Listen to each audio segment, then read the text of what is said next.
ধৈর্য এমন একটা জিনিস যেটা নবীদের গুণ। প্রত্যেকটা নবী ধৈর্যশীল ছিলেন, প্রত্যেকটা নবী সবের ছিলেন, প্রত্যেকটা নবীকে আল্লাহ তাআলা শক্তির মতো একটা অসাধারণ ক্ষমতা দিয়েছিলেন। প্রিয় ভাইয়েরা, সবর হচ্ছে এমন একটি হাতিয়ার, এমন একটি যন্ত্র যা কখনো ব্যর্থ হয় না। সবর এমন একটি যন্ত্র যা কখনো বৃথা যায় না, এবং সবরকে আল্লাহ তাআলা এমন একটি তীর বানিয়েছেন যা কখনো লক্ষ্যভ্রষ্ট হয় না, এবং সবরকে আল্লাহ তাআলা এমন একটি দুর্গ বানিয়েছেন যা কখনো ধ্বংস হয় না। একটা বিষয় খেয়াল রাখেন, ওয়াসবিরু ইন্নাল্লাহা মা'আস সাবিরিন। আল্লাহ তাআলা বলেছেন তোমরা ধৈর্যশীল হও, এবং মনে রেখো যে সবর করে, যে ধৈর্যশীল হয়, তার সঙ্গী হয় একজন, তিনি কে? আল্লাহ তার সঙ্গী হয়। এখন প্রশ্ন হচ্ছে যে সবর, ওয়াই সবর ইজ মোস্ট ইম্পর্ট্যান্ট? সবরটা গুরুত্বপূর্ণ কেন? আমার চোখে চোখ রাখেন, আমি একটু বোঝাবার ট্রাই করি যে সবরটা গুরুত্বপূর্ণ কেন। আচ্ছা, একটু ফিল করেন যে আমাদের জীবনে একটা বিপদ আসছে, হয় আমার বাবা মারা গিয়েছে, আমার জব আমি লস করে ফেলেছি, জব হারায় গেছে, অথবা আমার কোনো ইনজুরি হয়েছে, কোথাও আঘাত লেগেছে। আচ্ছা বলেন তো, এই সমস্ত প্রত্যেকটা ড্যাঞ্জারে আমার দিকে তাকান, ধৈর্য ছাড়া কোনো গতি কি আছে? কোনো গতি নাই। There is no alternative way of সবর। সবরের কোনো প্রকার কোনো বিকল্প রাস্তা নেই। সবর হচ্ছে মুমিনের জীবনের সফলতার সবচেয়ে বড় হাতিয়ার। তবে আমি আজকে আলোচনাটা একটু লম্বা করব, এই জন্য সবর এটা মেয়েদের জন্য জরুরি, ছেলেদের জন্য জরুরি, সবার জন্য জরুরি। কারণ পরীক্ষা শুধুমাত্র ছেলেদের জীবনেই আসে না, মেয়েদের জীবনেও পরীক্ষা আসে না নাই? একজন মেয়ে যে বিয়ে করেছে, আব্বা আম্মার ঘর সংসার সব ছেড়ে আসছে, এসে দেখছে যার জন্য সব ছেড়ে আসছে সে তার মতো না, স্বামী খারাপ। এরকম মাঝে মাঝে হয় না? তো এই যে মেয়েটার শ্বশুর বাড়ি খারাপ, শাশুড়ি খারাপ, স্বামী খারাপ, তার জীবনেও সবরের দরকার আছে না নাই?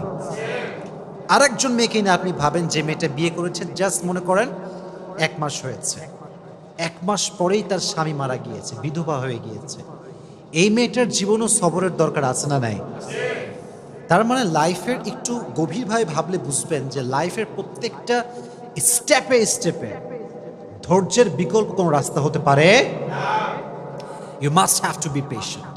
In every kind of situation, you must have to be patient. যতটা কষ্ট আসুক না কেন, ধৈর্য আমরা হারাবো না। রাজি আছেন তো ইনশাআল্লাহ? আচ্ছা, আমি কোরআন থেকে কিছু এক্সাম্পল দিব ধৈর্য কাকে বলে, নবীদের ধৈর্য কেমন ছিল, এবং আমি হাদিস থেকেও কিছু এক্সাম্পল দিব যে কিভাবে আমরা ধৈর্যশীল হতে পারি। এবং মহিয়সী নারী যারা ছিল, যেমন আম্মা জান আয়েশা রাদিয়াল্লাহু তাআলা আনহা, এবং নবীজির ফার্স্ট ওয়াইফ যিনি ডিভোর্সি ছিলেন, তিনি হচ্ছেন খাদিজাতুল কুবরা রাদিয়াল্লাহু তাআলা আনহা, যাকে নবীজি বিয়ে করেছিলেন কত বছর বয়সে বলতে পারবেন? 40 বছর। কত বছর? তার জীবন থেকে আমরা সবরের শিক্ষা কেমন করে নিতে পারি? আয়েশা রাদিয়াল্লাহু তাআলা আনহার জীবন থেকে আমরা সবরের শিক্ষা কেমন করে নিতে পারি? আমরা এখান থেকেও শিক্ষা গ্রহণ করার ট্রাই করবো। সকলে বলেন ইনশাআল্লাহ। আচ্ছা, ফর এন এক্সাম্পল, মনে করেন কেউ আপনাকে অপবাদ দিয়েছে, আপনি কাজটা করেন নাই, আপনি এই ক্রাইমটা করেন নাই, তাও মানুষ আপনাকে ব্লেম করছে। আপনার কোনো হারাম অ্যাফেয়ার নাই, মানুষ আপনাকে ব্লেম করছে যে আপনার একটা হারাম অ্যাফেয়ার আছে। এটাকে আমরা বাংলাতে বলি অপবাদ। আমরা বলি কি? অপবাদ বা তোহমত। আমি যেটা করি না সেটা মানুষ আমাকে মনে করে এবং আমাকে ব্লেম করে, এটা নাম হচ্ছে অপবাদ। আমি জাস্ট ছোট্ট একটা হাদিস বলবো। আগে প্রশ্ন করি, নবীজির একজন কুমারী স্ত্রী ছিলেন, যেই একমাত্র স্ত্রী কখনো বিয়ে করেন নাই, তার ডিভোর্স হয়নি, তার স্বামী মারা যায়নি। তার নামটা কি প্রিয় ভাইয়েরা? আয়েশা রাদিয়াল্লাহু তাআলা আনহা। ছোট্ট একটা হাদিস শেয়ার করছি। নবীজির মোট স্ত্রী ছিল কয়জন বলেন তো? 11 জন। জোরে বলেন কয়জন? 11 জন। 11 জন স্ত্রীকে নবীজি ঘুরতে নিয়ে যেতেন। তবে এটা একটা সিস্টেম ছিল, লটারি সিস্টেম। নবীজি একটা বাক্সে সবার নাম লিখে রাখতেন, যার নামটা উঠতো তাকে নবীজি ঘুরতে নিয়ে যেতেন। সুবহানাল্লাহ পড়ে। ওটা অ্যামেজিং সিস্টেম। যার নাম উঠতো তাকে নবীজি নিয়ে ঘুরতে যেতেন। তো একবার নবীজি লটারি করলেন, একটু মনোযোগিত শুনতে হবে। লটারি করার পরে আম্মা জানা আয়েশা রাদিয়াল্লাহু তাআলা আনহার নামটা লটারিতে উঠল, নবীজি ঘুরতে নিয়ে গেলেন। এটা একটু লম্বা স্টোরি, বাট আপনাকে মনোযোগ দিয়ে শুনতে হবে, কারণ এখানে একটা অনেক বড় সবরের শিক্ষা আছে। সেই যুগে ঘুরতে যাওয়া হতো মেয়েদেরকে নিয়ে, ওয়াইফদেরকে নিয়ে। এটাকে বলা হতো হাউদাজ, আমরা বলি এটাকে পালকি। আগের যুগে বিয়ে হতো কিসে করে? পালকিতে করে। হাউদাজ এটাকে আমরা আরবিতে বলি পালকি। পালকিতে চড়ে বিয়ে হতো না? আগের যুগে এটা সিস্টেম ছিল। তো তখনকার যুগে এভাবে পালকিতে চড়ে ঘুরতে নিয়ে যাওয়া হতো। তো আম্মা জান আয়েশা রাদিয়াল্লাহু তাআলা আনহাকে পালকিতে চড়ে নিয়ে যাওয়া হচ্ছে ঘোরার জন্য। তো যখন কাম ব্যাক করবে বাসার দিকে, এক্স্যাক্টলি ওই সময় এসে আম্মা জান আয়েশা রাদিয়াল্লাহু তাআলা আনহার প্রকৃতির চাপে তিনি প্রকৃতির ডাকে সাড়া দেওয়ার জন্য বের হন, মানে পালকি থেকে নামেন। যেটা হয় সেটা হচ্ছে পালকি থেকে নামার পরে উনি একটু দূরে যান প্রকৃতির ডাকে সাড়া দেওয়ার জন্য। এখন মজার বিষয় হচ্ছে আম্মা জান আয়েশা রাদিয়াল্লাহু তাআলা আনহা ছিলেন, she was slim, she was not fat. উনি খুব চিকন ছিলেন, মোটা ছিলেন না, চিকন ছিলেন।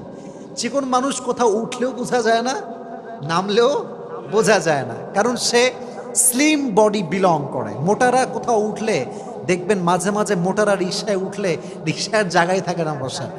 তো এটা হচ্ছে বডির ডিফারেন্স। তো কি হলো, উনি যখন প্রকৃতিটাকে সাড়া দেওয়ার জন্য গেছেন, যেই সাহাবি পালকিটা টানছিল, পালকিটা নিয়ে যাচ্ছিল, ওই সাহাবি বোঝে নাই যে আসলেই আম্মা জান আয়েশা উঠেছেন নাকি উঠেন নাই। যেহেতু উনি স্লিম ছিলেন, উঠলেও যা, না উঠলেও উনি নিয়ে চলে আসছে।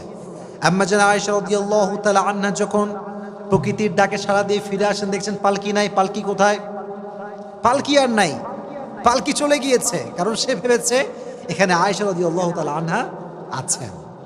তো উনি যখন ফিরে আসলেন, দেখলেন পালকি নেই, তখন উনি খুব সবরের সাথে অপেক্ষা করলেন। যখন দেখলেন অপেক্ষা করেও আসছে না, তখন তিনি কি করলেন জানেন? সুন্দর করে মরুভূমিতে শুয়ে পড়লেন চাদর মুড়ি দিয়ে। চাদর মুড়ি দিয়ে শুয়ে পড়লেন। অনেক লম্বা স্টোরি, আমি প্রেসাইজলি বলছি, but there is a lesson, very important lesson, অনেক গুরুত্বপূর্ণ একটা শিক্ষা আছে। তো যখন নবীজি দেখলেন যে আয়েশা নেই রাদিয়াল্লাহু তাআলা আনহা, উনি একজন সাহাবীকে লস্ট অ্যান্ড ফাউন্ডের দায়িত্ব দিয়েছিলেন, যে কে হারাচ্ছে, কে সফরে আছে, কে নেই, এটা খোঁজাখুঁজির জন্য। যেমন যদি আপনারা কখনো পিকনিকে যান, দেখবেন যে একজন লোক থাকে যে মাইক নিয়ে ডাকে, অমুকে আসছে কিনা, অমুকে বাসে উঠেছে কিনা। এরকম পিকনিকে হয় কি হয় না? হয়। ডাকে, কোথায় কে আছো, কে মিসিং আছো, বের হয়ে আসো। তো যেই সাহাবীকে নবীজি দায়িত্ব দিয়েছিলেন তার নাম হচ্ছে আব্দুল্লাহ ইবনে মুআত্তাল। আব্দুল্লাহ ইবনে মুআত্তাল রাদিয়াল্লাহু তাআলা আনহু। উনি এবার আয়েশা রাদিয়াল্লাহু তাআলা আনহাকে খোঁজা শুরু করলেন। খুঁজতে খুঁজতে তিনি দেখতে পেলেন আয়েশা রাদিয়াল্লাহু তাআলা আনহা মরুভূমির মাঝখানে চাদর মুড়ি দিয়ে শুয়ে আছেন। উনি বুঝতে পারেন এটাই আয়েশা রাদিয়াল্লাহু তাআলা আনহা। উনি ডাকলেন না, গিয়ে কথা বললেন না, চুপচাপ দাঁড়িয়ে থাকলেন। যখন আয়েশা টের পেল যে এখানে কেউ এসেছে আমাকে নেওয়ার জন্য, উনি চলে আসলেন। এবার তাকে নিয়ে সে ফিরে আসলো নবীজির কাছে। কিন্তু যেহেতু সফরের সবাই ফিরে গিয়েছে বাসাতে, আর সর্বশেষ আব্দুল্লাহ ইবনে মুআত্তাল আম্মা জান আয়েশাকে নিয়ে ফিরে এসেছেন, মুনাফিকদের সর্দার আব্দুল্লাহ ইবনে সালুল সুযোগ পেয়ে গেল। কি সুযোগ? এবার সে ব্লেম শুরু করলো যে আয়েশার সঙ্গে এই সাহাবীর একটা জেনার সম্পর্ক আছে। সকলে বলেন নাউজুবিল্লাহ। পৃথিবীর সবচাইতে সতীত্ববান নারীর উপরে জেনার ব্লেম, কত বড় মারাত্মক জঘন্য অপরাধের ব্লেম। আপনি চিন্তা করতে পারেন কার ব্যাপারে? আপনার ব্যাপারে নয়, আমার ব্যাপারে নয়, সবচেয়ে সতীত্ববান নারী আয়েশা রাদিয়াল্লাহু তাআলা আনহার ব্যাপারে ব্লেম করা হলো যে সে এই সাহাবীর সঙ্গে ওই মরুভূমি থেকে আসার সময় খারাপ কাজ করেছে, অন্যায় করেছে, জেনা করেছে। কিন্তু বিষয়টা আয়েশা জানতেন না যে আমার বিষয়ে এই ব্লেমটা করা হয়েছে। কিন্তু উনি ফিল করলেন যে প্রিয় নবীজি আমাকে আগে যেমন আদর করতেন এখন আর তেমন আদর করেন না, আগে যেমন ভালোবাসতেন এখন তেমন আর ভালোবাসেন না। এটা তিনি ফিল করতে শুরু করেন, but she had no idea যে আমাকে এরকম একটা ব্লেম করা হয়েছে। তো একটা সময় গিয়ে আয়েশা রাদিয়াল্লাহু তাআলা আনহা বাবার বাসায় আসলেন। বাবার বাসায় যখন আসছে তখন আশেপাশের লোক বলতে শুরু করছে, আয়েশা তোমার নামে তো এরকম গুজব ছড়ানো হচ্ছে, তুমি নাকি অমুক সাহাবীর সঙ্গে এই সম্পর্ক করেছিলা সফর থেকে ফিরে আসার সময়। এটা শুনে আয়েশা রাদিয়াল্লাহু তাআলা আনহা just she was shocked and thunder. এটা কেমন কথা, কত বড় মিথ্যা অপবাদ আমার উপরে। কিন্তু দেখেন, পৃথিবীর নির্মম বাস্তবতা হচ্ছেই কষ্টে পড়লে বোঝা যায় যে কে আপন কে পর। কষ্ট বিপদ হচ্ছে এমন একটা জিনিস যেটা মানুষকে চিনিয়ে দেয় যে কে আমার আপন কে আমার পর। আমার যখন খুব কষ্ট আসে, খুব বিপদ আসে, আমার একদিক থেকে খুব ভালো লাগে যে আমি আমার আপন মানুষ চিনছি। এবং যখন আমি চিনে ফেলি তখন আমি বলি যে ভাই বিপদ তো আসবে আর যাবে, কিন্তু আমি তো আপনাকে চিনে ফেললাম যে আপনি কোন ক্যাটাগরির লোক, এটা আমার বোঝা হয়ে গেল। তো আম্মা জান আয়েশা দেখলেন সবাই তার বিপক্ষে, কেউ তার পক্ষপাতী করে না। ইভেন সর্বশেষ, অনেক লম্বা স্টোরি, আমি জাস্ট প্রেসাইজলি বলছি, সর্বশেষ নবীজি আম্মা জান আয়েশার কাছে আসলেন, এসে বলেন, আয়েশা তুমি যদি সত্যি এই অন্যায় করে থাকো আল্লাহর কাছে মাফ করো, আল্লাহর কাছে মাফ চাও, আল্লাহ তোমাকে মাফ করে দিবে। এই কথা শুনে আয়েশা রাদিয়াল্লাহু তাআলা আনহা আকাশ থেকে পড়েছে, নবী হে, শেষমেশ আপনিও আমাকে এই কথা বলছেন, আপনিও এই রুমরে বিশ্বাস করেছেন, আপনিও এই গুজবে বিশ্বাস করেছেন? অপেক্ষা করেন, আল্লাহ আমার জন্য আছে। সুবহানাল্লাহ পড়েন। উনি চাইলে বলতে পারতেন যে আমি আর সংসার করব না, আমি আর এই সমাজে থাকবো না, আমি গলায় ফাঁসি নিব, আমি সুইসাইড করব, যেটা আমরা সাধারণ মানুষরা বলি। উনি একটুও কমপ্লেইন করেন নাই, জাস্ট কষ্ট পেয়েছেন, সবর করেছেন। আল্লাহ তাআলা আয়েশা রাদিয়াল্লাহু তাআলা আনহার চরিত্রকে সুন্দর প্রমাণ করার জন্য, উনি যে কোনো অন্যায় করেন না এটা প্রমাণ করবার জন্য আল্লাহ নিজে কোরআনের আয়াত নাজিল করে দিয়েছে। সুবহানাল্লাহ পড়া। আল্লাহ নিজে আয়াত নাজিল করে ব্যাখ্যা দিয়েছেন যে আমার প্রিয় বান্দি আয়েশা কোনো অপরাধী নয়, সে কোনো জুলুম করে নাই, সে কোনো জেনা করে নাই, ব্যভিচার করে নাই। তাহলে বোঝা গেল যে ব্যক্তি সবর করে, ধৈর্য ধারণ করে, মানুষের দেওয়া মিথ্যা অপবাদ একদিন স্পষ্ট হয়ে যায় যে সে সব মিথ্যা ছিল, ঠিক না বলা, একসময় প্রমাণ হয়ে যায়। মনে রাখবেন, সময় এমন একটা জিনিস, সময়ে মানুষকে জবাব দেয়, সময় মানুষকে উত্তর দেয় যে সে মানুষটা আসলে কেমন। আপনাকে যদি কেউ ভুল বুঝে ব্যাখ্যা দিবেন না, just wait for the right time. সময়ের অপেক্ষা করেন। সময় হচ্ছে এমন একটা জিনিস, এমন একটা কাঁটা, এটা ঘোরে আর কে কেমন এটা সত্যতা বলে দেয়, ঠিক কিনা বলেন? Wait for the right time, সঠিক সময় অপেক্ষা করেন। তাহলে আয়েশা রাদিয়াল্লাহু তাআলা আনহাকে ব্লেম করা হয়েছে, এবার আমাকে জবাব দেন, উনি কি ধৈর্যহীন ছিলেন না ধৈর্যশীল ছিলেন? She was patient. In every kind of situation, she was patient. ধৈর্যশীল ছিলেন। ফলে কি হয়েছে? আল্লাহ নিজে আয়াত নাজিল করেছেন কার ব্যাপারে? যেহেতু আয়েশা সবর করেছে, তার ব্যাপারে কোরআনে আয়াত নাজিল করেছে। একজন আওয়াজ দিয়ে বলেন, তিনি কে? ইন্নাল্লাযীনা জাউ বিল ইফকি উসবাতুম মিনকুম লা তাহসাবুহু শাররাল লাকুম বাল হুয়া খায়রুল লাকুম লিকুল্লি ইমরিইম মিনহুম মাকতাসাবা মিনাল ইসম ওয়াল্লাযী তাওয়াল্লা কিবরাহু মিনহুম লাহু আযাবুন আলীম। আল্লাহ বলছেন, নবী হে, কাফেরদের মাঝ থেকে কিছু গোষ্ঠী আপনার কাছে এসেছে আয়েশার ব্যাপারে মিথ্যা তথ্য দেওয়ার জন্য, অপবাদ দেওয়ার জন্য। বাট মাথায় রাখবেন, মানুষ যদি খারাপ করতে চায় আর আল্লাহ যদি বান্দার ভালো চায়, বান্দির ভালো চায়, পৃথিবীর কোনো অপশক্তি বান্দার ক্ষতি করতে পারবে? আমি আল্লাহ আযাব দিব তাদেরকে যারা মিথ্যা অপবাদ দিয়েছে। অতএব আয়েশাকে আল্লাহ তাআলা নিষ্কলুষ প্রমাণ করলেন, চরিত্রবান প্রমাণ করলেন। তিনি যে সতীত্ববান একজন নারী, তার যে সতীত্ব সুন্দর, পুত পবিত্রা, সে আল্লাহ নিজে কোরআনে আয়াত নাজিল করে দিয়েছে। সুবহানাল্লাহ পড়া। তাহলে এখান থেকে বোঝা গেল, কেউ ব্লেম করলে, অপবাদ করলে সবরের পরিচয় দেওয়ার দরকারটা আছে না নাই? আচ্ছা, আরেকটা হাদিস থেকে বলি, আমি আগেই প্রশ্ন করেছিলাম, আমি আবার রিপিট করছি। নবীজির ফার্স্ট ওয়াইফ কে ছিল? প্রথম বউ খাদিজাতুল কুবরা রাদিয়াল্লাহু তাআলা আনহা। বলেন নাম ছিল কি? আরো জোরে বলেন, নাম ছিল কি? খাদিজা রাদিয়াল্লাহু তাআলা আনহা।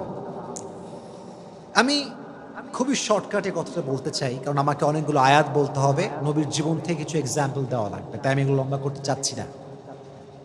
মনে রাখবেন, জীবনের কেউ হারিয়ে যাওয়া, এটা হারিয়ে যাওয়া নয়, এটা রবের পক্ষ থেকে পেগাম যে তোমার জন্য এর চাইতে বেটার অপশন আছে। সুবহানাল্লাহ পড়েন, একটু ভাবেন। হাদিস থেকে বলি, যখন খাদিজা রাদিয়াল্লাহু তাআলা আনহা বিয়ে করলেন, প্রথম হাজব্যান্ড, খুব সুন্দর সংসার, খুব সুন্দর জীবন। খাদিজা ভাবতে শুরু করেছিলেন যে এর মতো উত্তম জীবন সঙ্গী আমার জীবন আর কেউ আসতেই পারে না। He is the best person that I have ever seen in my life. এর চাইতে বেটার অপশন কে হতে পারে? হঠাৎ করে সে মারা গেল। প্রথম হাজব্যান্ড জাস্ট শেষ, মুহূর্তেই শেষ। যখন মারা গেল প্রথম হাজবেন্ড, খাদিজাতুল কুবরা রাদিয়াল্লাহু তাআলা আনহা ভেঙে পড়লেন। সবর হারায়নি। ভেঙে যাওয়া মানে সবর হারানো নয়। আপনি তো ভাঙবেন, কারণ আপনি মানুষ, বাট ভেঙে যাওয়ার পরেও যদি আপনি আবার দাঁড়াতে পারেন তাহলে আপনি ধৈর্যশীল, ঠিক কিনা বলেন? তো উনি ভেঙে পড়লেন, বাট সবর হারান নাই, ধৈর্য হারান নাই। সেকেন্ড টাইম আবার বিয়ে করলেন। একজন মেয়ে যখন ডিভোর্স হয়ে বা স্বামী মারা যাওয়ার পরে আবার বিয়ে করে, জীবনটা এত সহজ হয় না। যে নারী তার সমস্ত অস্তিত্ব একজন পুরুষকে বিলীন করে দেয়, সে নারী সেকেন্ড টাইম অন্য কোনো পুরুষের সঙ্গে বসা, তাকে ধরতে দেওয়া, তার সঙ্গে কোনো ফিজিক্যাল টাচ নারীটা সহ্য করতে পারে না, কারণ সে প্রথম পুরুষে আসক্ত। সিস্টেমেটিক্যাল ওয়েটা এমনই হয়ে গেছে। কোনো মেয়ে যদি বিয়ে করে, তার ফার্স্ট হাজব্যান্ড যে, সে তার প্রতি আজীবন দুর্বল থাকে, কারণ তার প্রথম টাচটা সে তাকে করেছে, হালাল টাচ যেটাকে আমি বলি। তো নারীদের এটা অনেক বেশি কষ্ট হয়, সাফার করে নারীরা। মনে রাখবেন, স্পর্শ নারীর জন্য বেশি সেন্সিটিভ পুরুষের চাইতে, কারণ পুরুষের যেই ভার্জিনিটি, এটা নারীর চাইতে বেশি দামি নয়। আল্লাহ নারীর সতীত্বকে যে সম্মান দিয়েছে, সে সম্মান পৃথিবীর কিছুকে আল্লাহ তাআলা দেয়নি। সুবহানাল্লাহ পড়ায়। এই জন্য নারী যখন ডিভোর্সি হয়ে যায়, তখন নারী অন্য কোনো পুরুষকে সহজে অ্যাকসেপ্ট করতে পারে না, খুব কষ্ট হয়। ওই প্রথম স্মৃতিগুলো বারবার চোখের সামনে ভেসে ওঠে। কথা ঠিক কিনা বলেন? তো ফার্স্ট বিয়ে, স্বামী মারা গেছে। সেকেন্ড টাইম খাদিজার আব্বাজান অনেক বড়, he was the biggest business magnate, অনেক বড় ব্যবসায়ী ছিলেন। বুঝিয়ে শুনিয়ে সুন্দর একজন যুবকের সঙ্গে আবার বিয়ে দেন, এবং এই সংসারটা একটু লম্বা হয়, এবং সেখানে বাচ্চাও আসে, ছেলে সন্তান হয়। সুবহানাল্লাহ পড়া। বিয়ের পরে স্বামীর ভালোবাসা একটা আদর, এটা একটা ভালোবাসার পয়েন্ট। আবার যদি সেই স্বামীর ঘরে সন্তান আসে, ওখানে আরো ভালোবাসা আছে না নাই? আবার মারা গেল, সেকেন্ড স্বামীও মারা গেল। এইভাবে যখন স্বামী মরতে শুরু করেছে, খাদিজা রাদিয়াল্লাহু তাআলা আনহা ফাইনালি ডিসাইড করলেন যে I will never ever get married again, এটাই লাস্ট, আর বিয়ে করব না। জীবনে যাই হোক আমি সবর করব এবং আমি স্থির থাকবো, আমি আর বিয়ে করব না। তিনি ভেবেছিলেন ফার্স্ট অপশনের চাইতে সেকেন্ড অপশন বেটার হবে না। আবার যখন সেকেন্ড জনকে পেয়ে গিয়েছেন, তিনি যখন মারা গিয়েছেন, ভেবেছেন যে পৃথিবীতে আর কোনো এর চাইতে ভালো হতে পারে না। কিন্তু কেউ না জানলেও সত্য জানে একজন, তিনি কে? ধৈর্যশীল ছিলেন, সবর করেছেন, নিয়ত করেছেন বিয়ে করব না, বাট সবর ছিল কি ছিল না? রেজাল্ট কি হয়েছে? রেজাল্ট দেখেন, ব্যবসা করেছেন, গরিব মানুষদেরকে সহযোগিতা করেছেন, নিজেকে কাজে ব্যস্ত রেখেছেন, বিজনেস সামলেছেন। আল্লাহ তাআলা সবরের বিনিময় হিসেবে, ধৈর্যের বিনিময় হিসেবে শেষ নবীকে তার প্রথম স্বামী হিসেবে কবুল করেছে। সুবহানাল্লাহ। এটা হচ্ছে সবরের রেজাল্ট। মানে আমার কাছে এই হাদিসটা the best example, the best example. এর কারণ এই যে জেনারেশন আমরা আছি, এখানে কারোর জীবন থেকে কেউ হারায় গেলে তারে আর খুঁজেই পাওয়া যায় না। সে গাঁজা খায়, মদ খায়, তার জীবন যৌবন শেষ হয়ে যায়। মাথায় রাখবেন, কেউ চলে যাওয়ার অর্থ হচ্ছে সে চলে যায় নাই, তাকে আল্লাহ নিয়ে গেছে। আর আল্লাহ যদি কাউকে নিয়ে যায়, আল্লাহর মেসেজ হচ্ছে এইটা যে আমি ওরে নিছি, এর মানে হচ্ছে আমি তোকে এর চাইতে বেশি উত্তম দান করবো। সুবহানাল্লাহ পড়েন। তাহলে বোঝা গেল, প্রিয় মানুষ মারা যাক, হারিয়ে যাক, চলে যাক কোথাও অজানা জায়গায়, কোনো সমস্যা নেই। আমি তো সবর করেছি, আমি তো ধৈর্যশীল বান্দা। আমাকে পরীক্ষা নিচ্ছে একজন এবং এর ফলাফল দিবে একজন। আওয়াজ দিয়ে বলেন তিনি কে? So every kind of situation, in every kind of situation you must have to be patient. প্রত্যেকটা অবস্থানে আমরা ধৈর্যশীল হব। রাজি আছেন তো ইনশাআল্লাহ? আল্লাহ সবাইকে ধৈর্যশীল হওয়ার তৌফিক দান করুন। সকলে পড়া আমিন। এবার আসেন কিছু নবীদের এক্সাম্পল দেই যারা ধৈর্যের পরিচয় দিয়েছেন। আমি একটু পরীক্ষা করি আপনাদের সবাইকে, দেখি আপনারা কতটুকু ক্যাচ করতে পারেন, গ্যাস করতে পারেন। একজন নবী ছিলেন যে নবীর পুরো শরীরে পোকা ধরে গিয়েছিল, পুরো শরীরটা পোকা খেয়ে শেষ করতে যাচ্ছিল। নবীর নামটা কি ছিল? আইয়ুব আলাইহিস সালাতু ওয়াস সালাম। দীর্ঘ 12 বছর পোকা তার শরীরে ভর করেছিল। আমাদের একটু অসুখ হইলে আমরা বলি যে আয় রে মানুষ, আল্লাহ মনে হয় আর মানুষ পায় না, আমি একাই মনে হয় দুনিয়াতে, পৃথিবীতে মনে হয় আর কোনো মানুষই নাই, আল্লাহ খালি আমারই পায়, আমি কি দুনিয়াতে একা, আর কেউ কি নাই? 12 বছর সহ্য করেছে। পোকা উঠতে উঠতে যখন জিহবায় এসেছে, তখন আইয়ুব মুখ খুলেছে। ওয়াইয়ুবা ইয নাদা রাব্বাহু আন্নী মাসানিয়া দুররু ওয়া আনতা আরহামুর রাহিমিন।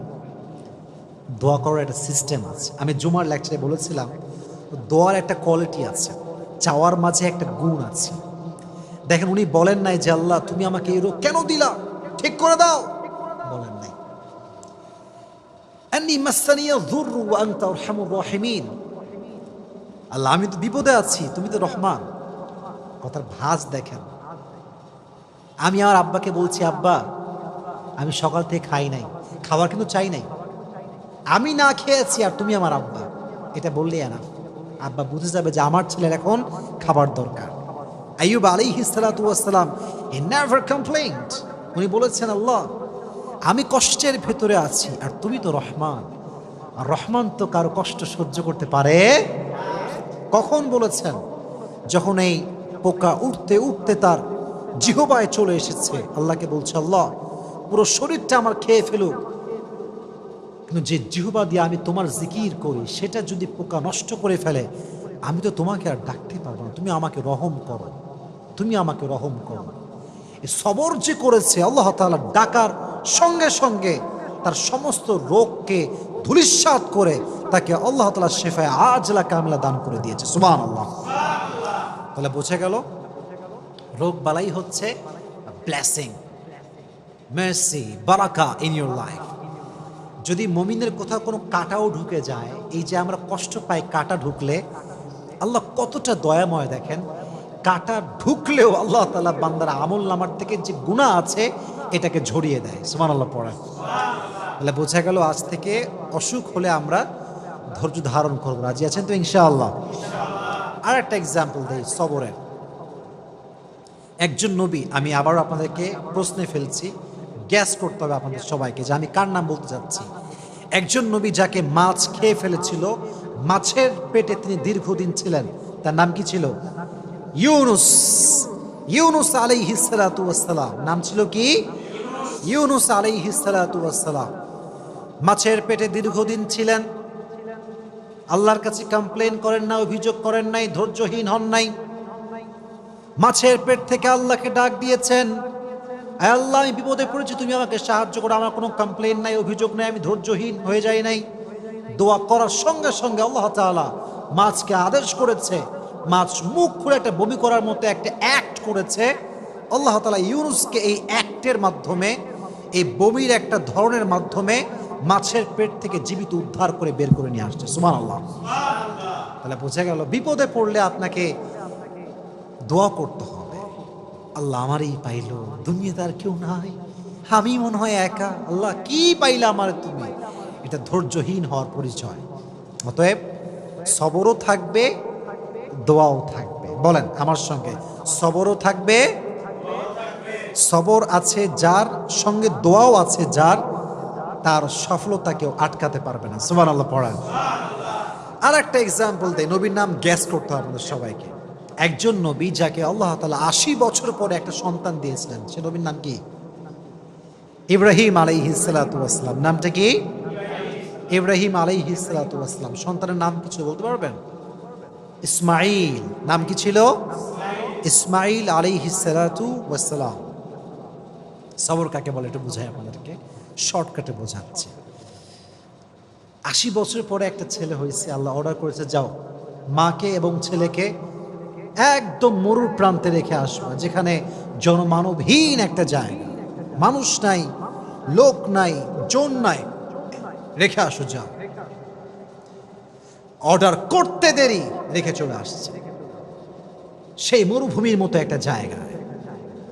তো যখন চলে যাবে, বিবি হাজার চাইলে বলতে পারতেন যে আপনি কেমন স্বামী যে আমার মতো একজন অবলা নারীকে তার সন্তান সহ এক বিশাল মরুপ্রান্তে, মরুভূমিতে, জনমানবহীন একটা জায়গায় রেখে যাচ্ছেন, আপনি কেমন স্বামী? She never complained. She never ever complained like that. বলেইনি কিছু।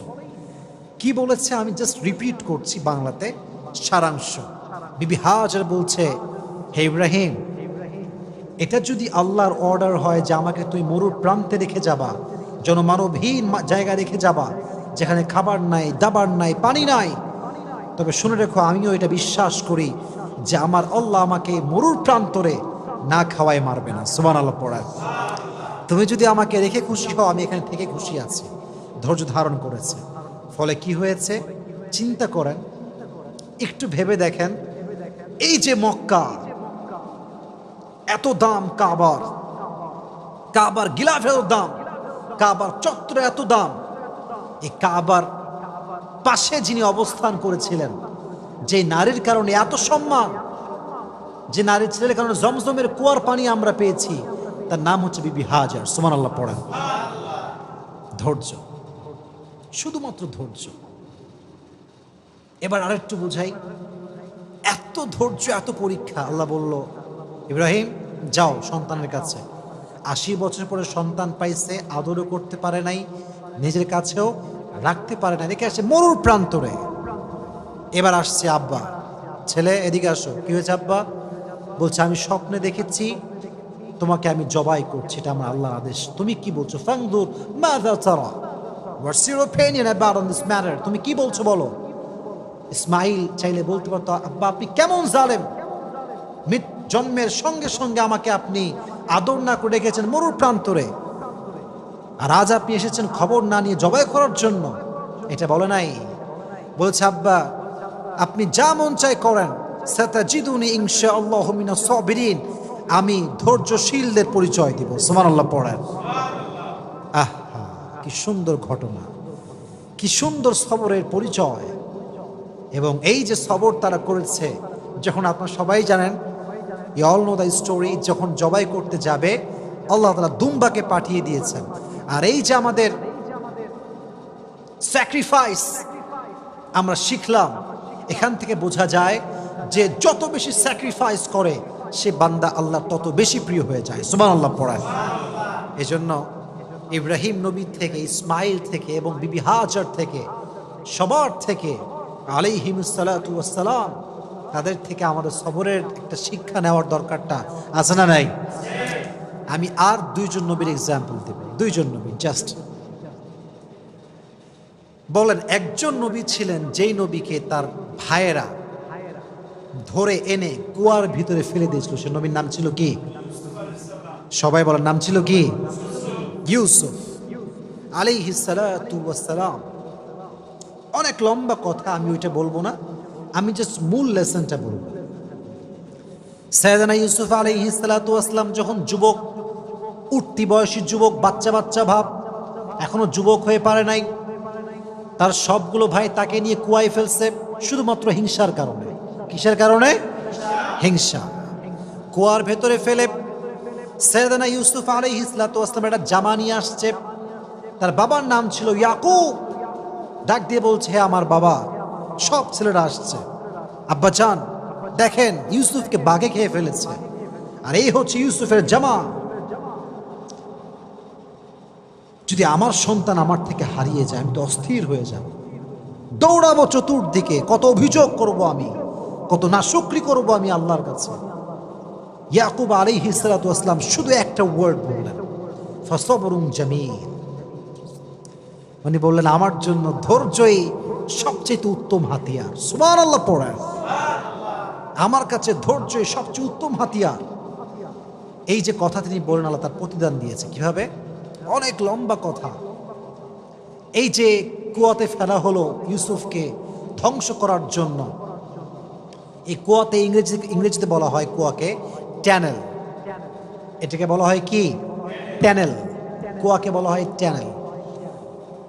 এই কুয়াটা শুধুমাত্র কুয়া নয়, এই কুয়াটা হচ্ছে সাইয়েদনা ইউসুফকে সাধারণ ঘর থেকে নিয়ে এসে রাজ সিংহাসনে বসাবার কুয়া। সুবহানাল্লাহ পড়েন। লম্বা কথা, আমি অত কথা বলতে চাই না। যখন তিনি মিশরের অর্থনৈতিক যে মন্ত্রী বলা হয়, তিনি হলেন ফিনান্স মিনিস্টার, অর্থমন্ত্রী তিনি হলেন। তো যখন কেনানে অভাব দেখা দিল, তার সব ভাইগুলো ইউসুফের কাছে আসছে সাধারণ মানুষ হয়ে সাহায্য নেওয়ার জন্য। তো অনেক লম্বা কথা, যখন তারা আসছে অনেক কথাবার্তার পরে তারা বুঝতে পেরেছে যে এটা হচ্ছে ইউসুফ। এর নাম কি? ইউসুফ। তো ইউসুফ আলাইহিস সালাতু ওয়াস সালাম বললেন, যাও, তোমাদেরকে আমি মাফ করে দিলাম, এবং মাথায় রেখো, ইন্নাহু মাইয়াত্তাকি ওয়া ইয়াসবির ফাইন্নাল্লাহা লা ইউযিউ আজরাল মুহসিনিন। নিঃসন্দেহে যারা আল্লাহকে ভয় করে এবং ধৈর্যশীল হয় তাদের বিনিময়কে আল্লাহ তাআলা কখনো নষ্ট করে দেয় না। সুবহানাল্লাহ। এবার তিনি সৈন্য নিয়ে, উট নিয়ে, ঘোড়া নিয়ে, ভাইকে নিয়ে ঘোড়ার পিঠে উঠে জাঁকজমকভাবে সবাইকে নিয়ে এসে তার বাবার সঙ্গে, যিনি বলেছিলেন ফাসবরুন জামিল, আমার জন্য ধৈর্যই সবচেয়ে বেশি শ্রেয়, সবচেয়ে বেশি সেরা, এই ধৈর্যের বিনিময়ে আল্লাহ তাআলা ইয়াকুবকে, সাইয়েদনা ইয়াকুবকে তার সন্তান ইউসুফ ফিরিয়ে দিয়েছে। সুবহানাল্লাহ পড়েন। তাহলে ইউসুফ আলাইহিস সালাতু ওয়াস সালামের জীবন থেকে আমরা শিক্ষা পেলাম এটা, যে সবর ছাড়া জীবনে কোনো গতি হতে পারে। সাইয়েদনা ইয়াকুব আলাইহিস সালাতু ওয়াস সালামের জীবন থেকে আমরা এটা বুঝলাম, সবর ছাড়া জীবনে কোনো গতি হতে পারে। এবার আসুন সর্বশেষ এক্সাম্পল। পৃথিবীতে ধৈর্যের প্রতীক ছিলেন একজন মানুষ, যার উপরে ধৈর্যশীল মানুষ জীবনে আর কেউ আসে নাই, পৃথিবীতে আর কেউ আসে নাই। He was out of any kind of comparison. তিনি ছিলেন সবচেয়ে ধৈর্যশীল। ধৈর্যের ক্ষেত্রে তার কোনো তুলনা হয় না, কোনো কম্পেয়ার হয় না। তিনি হচ্ছেন সাইয়্যিদুল কাউনাইন, সাইয়্যিদুল মুরসালিন, বিশ্ব মানবতার মুক্তির দূত নবী মুহাম্মদুর রাসূলুল্লাহ সাল্লাল্লাহু আলাইহি ওয়াসাল্লাম। ধৈর্যের প্রতীক, ধৈর্যের প্রতীক ছিলেন তিনি। মারাত্মক লেভেলের ধৈর্য ছিল তার। তার ধৈর্য যে কত বেশি আপনি চিন্তা করতে পারবেন না। একজন মানুষ যার এই ছোট্ট বয়সে সে তার মাকে হারিয়েছে, যখন সে পৃথিবীতে আসে নাই তার আগে তার বাবাকে হারিয়েছে, বড় হয়ে চাচাকে পেয়েছে, চাচা মারা গিয়েছে, দাদাকে পেয়েছে, দাদা মারা গিয়েছে, মাথার উপরে বট বৃক্ষ ছিল তার স্ত্রী খাদিজা, সেও মারা গিয়েছে। একটা মানুষ আর কত হারাতে পারে? একটা মানুষের সবচেয়ে বড় জায়গায় তো হচ্ছে আব্বা এবং মা। যার জীবনে বাপ মা নাই তার জীবন তো কিছুই নাই, তার পুরো জীবনটাই তো কষ্টে ভরা। নবীজি জন্মের আগে চলে গিয়েছে বাবা, জন্মের পরে চলে গিয়েছে মা, চাচা হারায় গেছে, দাদা হারায় গেছে, বিয়ে করেছে নিজের স্ত্রী খাদিজা, যে সমস্ত সম্পত্তি নবীর পায়ের সামনে বিলীন করে দিয়েছে ইসলামের জন্য, সেও মারা গিয়েছে। নবী কখনো আল্লাহর কাছে অভিযোগ করেন না যে আল্লাহ আমি তো তোমার নবী, তুমি তো আমার আল্লাহ, তুমি আমাকে কেন কষ্ট দিচ্ছ? নবীজি কমপ্লেন করেন নাই, সবরের পরিচয় দিয়েছে। He was patient in every kind of situation. কখনো কমপ্লেন করেন না, অভিযোগ করেন নাই, প্রতিটা মুহূর্তে ধৈর্যশীল ছিলেন তিনি। তায়েফের ময়দানে যখন নবীজি দাওয়াত দেওয়ার জন্য গেলেন কাফেরদেরকে, সবাই আপনারা ঘটনা জানেন, তা দাওয়াত অ্যাকসেপ্ট করলো না। নবীজি প্রায় কয়েকশো কিলোমিটার রাস্তা পাড়ি দিয়ে আসছেন, ক্লান্ত মানুষ। উনি বললেন, তায়েফবাসী শোনো, তোমরা যেহেতু আমার দাওয়াত গ্রহণ করলে না, তোমাদের কাছে আমার অনুরোধ, তোমরা মক্কায় খবরটা ছড়িয়ে দিও না। যদি মক্কার কাফেররা জানতে পারে তাহলে আমাকে জুলুম করবে। কাফেররা কে কার কথা শোনে? নবীজি বের হওয়ার আগে কাফেররা মক্কায় খবর পৌঁছে দিল যে মুহাম্মদ মক্কার থেকে এখানে তায়েফের জমিনে দাওয়াত দেওয়ার জন্য আসছে, আমাদেরকে কবুল করে না এই দাওয়াত। সব তায়েফের দুষ্টু ছেলে পেলে বাচ্চাদেরকে নবীজির পেছনে লেলিয়ে দিয়েছে, যাও তোমরা মুহাম্মদকে পাথরের আঘাত করো, বৃষ্টির মতো পাথরকে তোমরা বর্ষণ করো। আমি যখন রেলগেটে যাই, আমি জাস্ট এটা ফিল করি। রেলগেটে দেখবেন যে প্রত্যেকটা রেল লাইনের মাঝখানে এরকম বড় বড় পাথর থাকে, দেখছেন আপনারা সবাই, এরকম শক্ত শক্ত পাথর। আমি জাস্ট এটা ফিল করি, যদি এই পাথরটা তুলে আমি আসিফকে কেউ আঘাত করে আমার কি হবে? আমি কি আদৌ সহ্য করতে পারবো এই আঘাতটা? তখন আমি ফিল করি যে তায়েফের জমিনে আমার নবীকে এর চাইতে বড় বড় পাথর দিয়ে মেরে রক্তাক্ত করা হয়েছে। নবীর রক্ত পড়েছে, নবীর রক্তে পুরো মাটিটা ভিজে গেছে। নবীজির রক্তে পড়ে বেহুশ হয়ে গেছে। সাহাবী এসে ধরেছে, ধরে উঠাইছে, নবী হে এবার তো বদদুয়া করেন, এবার তো বদদুয়া করে ফেলেন, আর কত সহ্য করবেন? নবীজি বলছে, শোনো, আমি তো বদদুয়া করার জন্য আসি নাই, হয়তো আমার দাওয়াত তায়েফের লোকরা কবুল করে নাই, তো কি হয়েছে? নেক্সট জেনারেশন যে হবে তারা হয়তো বা ইসলামকে গ্রহণ করবে। সুবহানাল্লাহ পড়া। পাথরের আঘাত খেয়ে রক্তাক্ত হয়ে গিয়েছে, ধৈর্য হারায়নি, শক্তি হারায়নি, জুলুমের শিকার হয়েছে, কাউকে বদদুয়া করে নাই, সর্বাবস্থায় ধৈর্যের পরিচয় দিয়েছিল, সর্বাবস্থায় দিয়েছেন। আজকে আমাদের অভাব আসলে আমরা কত কথা বলি, টাকা নাই, আমার কাছে এইটা নাই, এইটা নাই, I don't have anything, just complain. আছে কিন্তু সব, শুকরিয়া নাই। যার শুকরিয়া যত বেশি তার নিয়ামত তত, যার অশুকরিয়া, যার নাশুক যত বেশি তার নিয়ামত তত বেশি কম। ঠিক না বলেন? ধৈর্যশীল হতে হবে, সবের হতে হবে, এবং শাকের অর্থাৎ গ্রেটফুল, শুকর গুজার হতে হবে, কৃতজ্ঞ বোধ হতে হবে। আল্লাহ তুমি আমাকে যা দিয়েছো, what ever I have, I am happy with that. আমি আলহামদুলিল্লাহ খুশি আছি। আমার বাড়ি নাই তাও খুশি, আমার গাড়ি নাই তাও খুশি। আল্লাহ তুমি জাস্ট আমার হলেই আমার চলবে ইনশাআল্লাহ। তাহলে বোঝা গেল প্রত্যেকটা নবীর থেকে, যেমন আমরা শুনেছি আইয়ুব আলাইহিস সালাতু ওয়াস সালামের কথা, আমরা শুনেছি ইউনুস আলাইহিস সালাতু ওয়াস সালামের কথা, আমরা শুনেছি ইব্রাহিম আলাইহিস সালাতু ওয়াস সালামের কথা, আমরা শুনেছি ইয়াকুব আলাইহিস সালাতু ওয়াস সালামের কথা, আমরা শুনেছি ইসমাঈল আলাইহিস সালাতু ওয়াস সালামের কথা, আমরা শুনেছি ইউসুফ আলাইহিস সালাতু ওয়াস সালামের কথা, আমরা শুনেছি নবীর কথা, শেষ নবীর কথা। এর দ্বারা বোঝা গেল যে ধৈর্যশীল আমরা আজ থেকে আর হব না। হব কি হব না?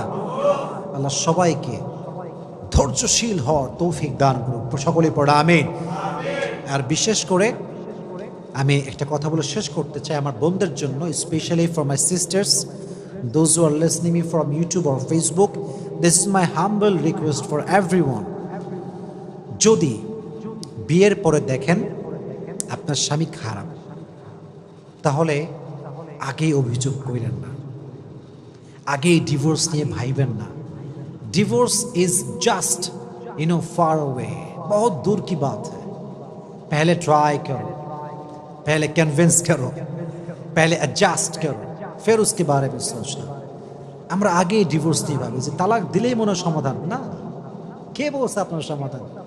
আপনি মনে করতেছেন আমার বোন যেই স্বামী বাদ দিলে আরেকটা স্বামী খুব ভালো হবে, কে বলছে আপনার?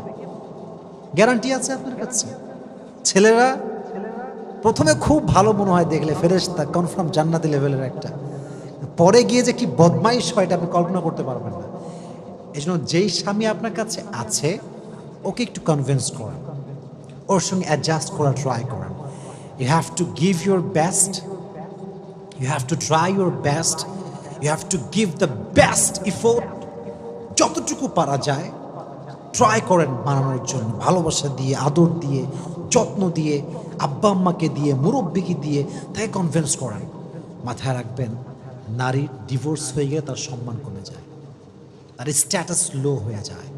যতই আপনি ওয়াজ করেন, যতই আমি ওয়াজ করি, দিন শেষে সত্য সত্য, রিয়েলিটি ইজ রিয়েলিটি। এখানে কোনো প্রকার কোনো কথা চলবে না। এই জন্য বন্ধুকে বলবো, বোনেরা, যদি সাংসারিক জীবনে সুখী হতে চান, there is no alternative way of সবর।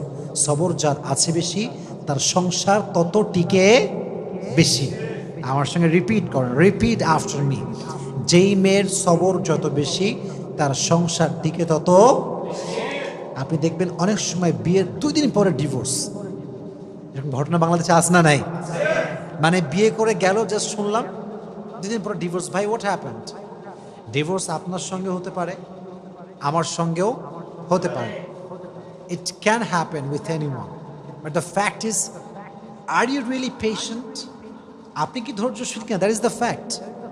আমি ধৈর্যশীল হলাম না এবং আমার ডিভোর্স হলো, আপনি অধিকার রাখেন আমাকে ব্লেম করার, যে আপনার মতো ফালতু লোক দুনিয়াতে কেউ নাই। কিন্তু আমি যদি পেশেন্ট হই, আমি যদি আমার ওয়াইফের সঙ্গে অ্যাডজাস্ট করে চলি, সব কিছুর পরে যদি আমি ব্যর্থ হই, তাহলে আপনি আমাকে ব্লেম করতে পারবেন না। আর হ্যাঁ, সর্বশেষ কথা, যদি কোনো মেয়ে দেখে যে না, কোনোভাবেই অ্যাডজাস্ট হচ্ছে না, শ্বশুর ভালো না, শাশুড়ি ভালো না, স্বামী ভালো না, no one is good person in my family, কাউরে ভালো লাগে না, কেউ আমাকে বোঝে না, আমি যদি এখানে আর একদিন থাকি আমার জীবনটা জাহান্নাম হয়ে যাবে, তখন কোরআন বলছে ঠিক আছে, বের হয়ে আসো। যেটা আমি আগেও বলেছি, বের হয়ে আসো, জীবনকে সুন্দর করো, তাকে তার মতো থাকতে দাও, তুমি তোমার মতো জীবনকে গুছিয়ে নাও। তাহলে বোঝা গেল, you have to try your best first. আগে সর্বোচ্চ ট্রাই করেন, না পারলে তখন দেখা যাবে। তবে সবর হচ্ছে পৃথিবীতে সুখে থাকার সবচেয়ে বড় মাধ্যম। আল্লাহ আমাদের প্রত্যেকটা ভাইকে, প্রত্যেকটা বোনকে সবরের মতো একটা শক্তিশালী গুণকে অর্জন করে চলার তৌফিক দান করুন। আমিন। ওয়া আখির দাওয়ানা আলহামদুলিল্লাহি রাব্বিল আলামিন।